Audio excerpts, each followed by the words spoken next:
அஸ்ஸலாமு அலைக்கும் வரஹ்மத்துல்லாஹி வபரகாத்துஹு. அஊது பில்லாஹி மினஷ் ஷைத்தானிர் ரஜீம்.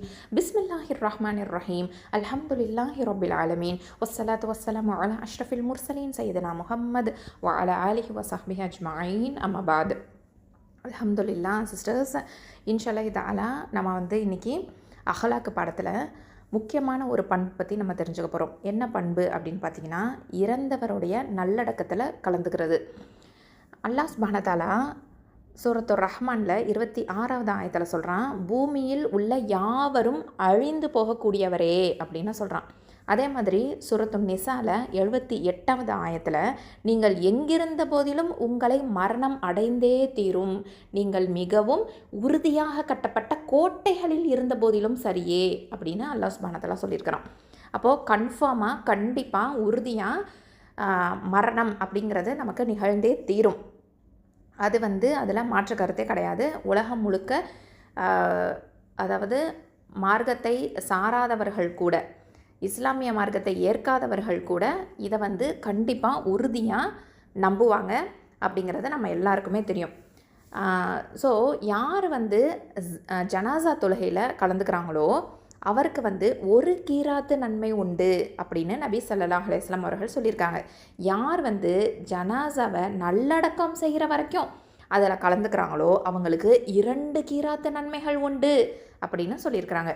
அப்போ நபி ஸல்லல்லாஹு அலைஹி வஸல்லம் அவர்கள்கிட்ட கேட்குறாங்க, 2 கீராத் அப்படின்னா என்ன, எவ்வளவு அப்படின்னு கேட்குறாங்க.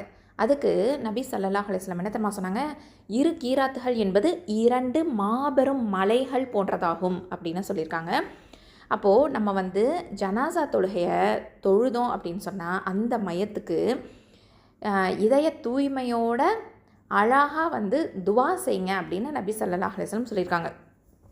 ஜனாசா தொழுகையில் கலந்துட்டு நம்ம என்ன பண்ணணுமா, அந்த மையத்துக்காக இதய தூய்மையோட, உள தூய்மையோட, இஹ்லாஸோட அவங்களுக்காக நம்ம துவா செய்யணும் அப்படின்னு சொல்கிறாங்க நபி ஸல்லல்லாஹு அலைஹி வஸல்லம் அவர்கள். அப்போது ஜனாசாவை சீக்கிரமாக நல்லடக்கம் செய்யுங்க அப்படின்னு சொல்கிறாங்க. அதாவது விரைவாக நல்லடக்கம் செய்யுங்க. அது நல்லதாக இருந்துச்சுன்னா நன்மையின் பக்கம் அதை நீங்கள் முற்படுத்தி வச்சிட்டீங்க அப்படின்னு அர்த்தம்.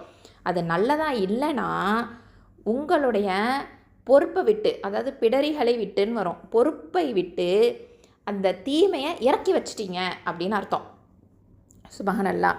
ஸோ இந்த விஷயத்தை நம்ம தெரிஞ்சுக்கிறோம். அப்போது மையத்தை சுமந்துட்டு போகிறது, அதை தொடர்ந்து போகிறது அப்படிங்கிறது முஸ்லீம் மேலே ஒரு கடமையாக இருக்குது.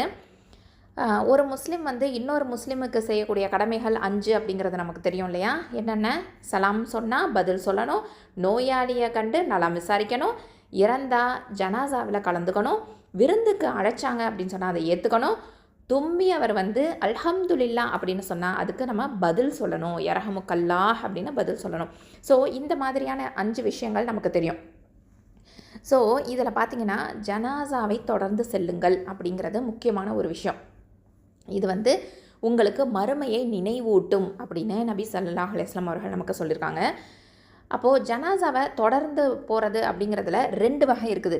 ஒன்று என்ன அப்படின்னு பார்த்திங்கன்னா, மரணித்தவரோட வீட்டிலேருந்தே தொழுவிக்கும் இடம் வரைக்கும் தொடர்ந்து போகிறது. 2வது விஷயம் என்னன்னா அப்படின்னு சொன்னால், வீட்டிலிருந்து அடக்கம் செய்கிற வரைக்கும் தொடர்தல். ஸோ இந்த 2 முறையுமே நபி ஸல்லல்லாஹு அலைஹி வஸல்லம் அவர்கள் செஞ்சுருக்கிறாங்க. அபூ சயீத் அல் குத்ரி ரலியல்லாஹு அன்ஹு அவங்க நமக்கு அறிவிக்கிறாங்க. என்ன அப்படின்னா, நபி அவர்கள் மதினாவுக்கு வந்த புதுசில் எங்களில் யாருக்காவது மரண வேலை வந்தாலே, அதாவது சக்கராத்த நிலையில் இருக்கிறாங்க அப்படின்னாலே நபி அவங்களுக்கு அறிவிச்சிருவோம். அவர்கள் மரணிப்பவருக்காக பிழை பொறுக்க தேடுவாங்க, பாவ மன்னிப்பு தேடுவாங்க. அவர் மரணிச்சிட்டாரு அப்படின்னு சொன்னால் அவரை நல்லடக்கம் செய்யும் வரைக்கும் கூடவே இருப்பாங்க.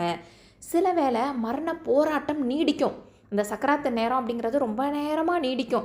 நெடு நேரமாக நபி ஸல்லல்லாஹு அலைஹி வஸல்லம் அவர்களை காக்க வைக்கிறோம் அப்படின்னு எங்களுக்கு ரொம்ப வேதனையாக தரும். அப்போது இனிமே ஒருவர் மரணித்த பிற்பாடு தான் நபி அவர்களுக்கு அறிவிக்கணும் அப்படின்னு நம்ம தீர்மானிச்சிட்டோம். ஒருவர் மரணித்த பிற்பாடு நபி அவர்கள்கிட்ட சொல்லுவோம்.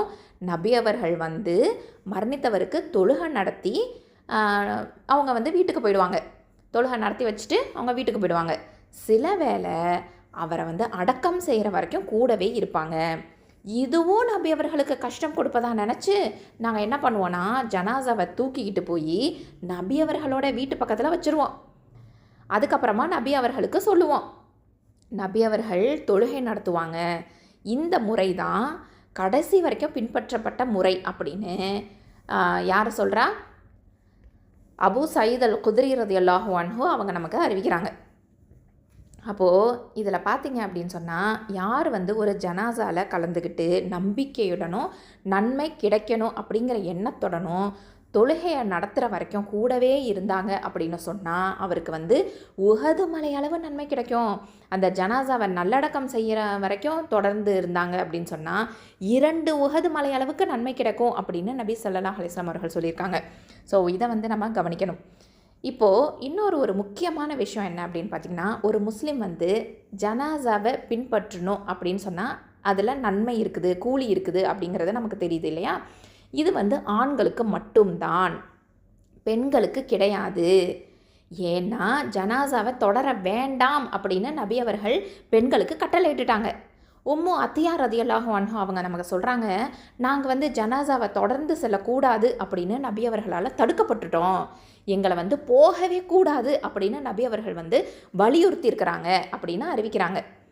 மார்க்கத்துக்கு விரோதமான செயல்களோட ஜனாசாவை தொடர்ந்து செல்லக்கூடாது அப்படின்னும் நபி அவர்கள் சொல்லியிருக்காங்க.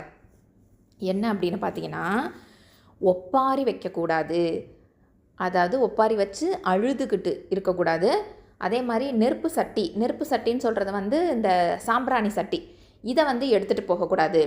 அதாவது சத்தம் அப்புறம் நெருப்பு, இந்த ரெண்டுமே, இதோட சத்தத்தோடையும் நெருப்போடையும் நம்ம என்ன பண்ணக்கூடாது, ஜனாசாவை தொடரக்கூடாது அப்படின்னு நபி அவர்கள் நமக்கு சொல்லியிருக்காங்க.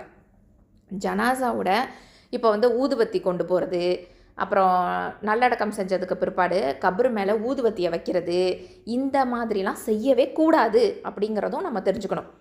அதுக்கப்புறம் ஜனாசாக்கு முன்னாடி சத்தமாக திக்ரு செய்கிறது, இல்லை குரான் வசனங்களை ஓதுறது, இதெல்லாமே செய்யக்கூடாது. இதெல்லாமே பிதத்து.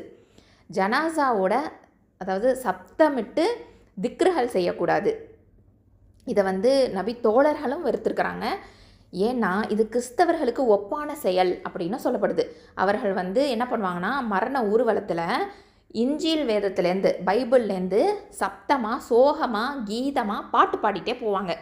அது மட்டும் இல்லாமல் இசைக்கருவிகள் மூலமாகவும் சோகமாக இசையை மீட்டிக்கிட்டே போவாங்க. இந்த மாதிரி எல்லாமே முஸ்லிம்ஸ் செய்யக்கூடாது. இப்படிலாம் ஜனாசாவை கொண்டு போகக்கூடாது. இது பெரிய தவறு அப்படிங்கிறதையும் நம்ம தெரிஞ்சுக்கணும். அது மட்டும் இல்லாமல் ஜனாசாவோட போகிறவங்க மௌனமாக போகிறது தான் நல்லது.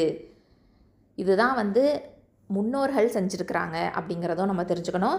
குரான் வசனங்களை ஓதிக்கிட்டோ இல்லை திக்ருகள் செஞ்சுக்கிட்டோ களிமா ஓதிக்கிட்டோ சத்தத்தை உயர்த்தவே கூடாது. அமைதியாக போகணும்.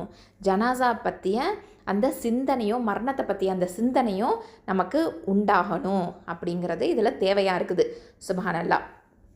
ஸோ இதெல்லாமே நம்ம கவனத்தில் வச்சுக்கணும். ஜனாசாவில் அமைதியாக தான் போகணும். அதாவது என்ன அப்படின்னு பார்த்திங்கன்னா, மற்ற ஊர்களில் வெவ்வேறு விதமான நடைமுறைகள் இருக்கலாம். ஆனால் இஸ்லாம் என்ன சொல்லுது அப்படிங்கிறத தான் நம்ம பார்க்கணும். இஸ்லாம் என்ன சொல்லுது? கண்டிப்பாக சப்தம், நெருப்பு, இதோடு நம்ம ஜனாசாவை ஃபாலோ பண்ணக்கூடாது அப்படிங்கிறத மனசில் பதிய வச்சுக்கணும். சுப்ஹானல்லாஹ். ஸோ இதை தான் நம்ம அல்ஹம்துலில்லாஹ் இறந்தவரின் நல்லடக்கத்தில் கலந்து கொள்ளுதல் அப்படிங்கிற இந்த தலைப்பின் கீழே நம்ம தெரிஞ்சுக்கிட்ட அல்ஹம்துலில்லாஹ் இந்த மாதிரியான விஷயங்கள். ஸோ இதை நன்முறையில் நம்ம பெண்களாக இருக்கக்கூடிய நம்ம ஃபாலோ பண்ண மாட்டோம். நம்ம ஜனாசாவை தொடர மாட்டோம். ஆனால் நம்ம கூட இருக்கக்கூடிய மஹரமான ஆண்களுக்கு நம்ம இதை எடுத்து சொல்லக்கூடியவங்களாக இருப்போம். அல்ஹம்துலில்லாஹ். அஸ்ஸலாமு அலைக்கும் வரஹ்மத்துல்லாஹி வபரகாத்துஹு.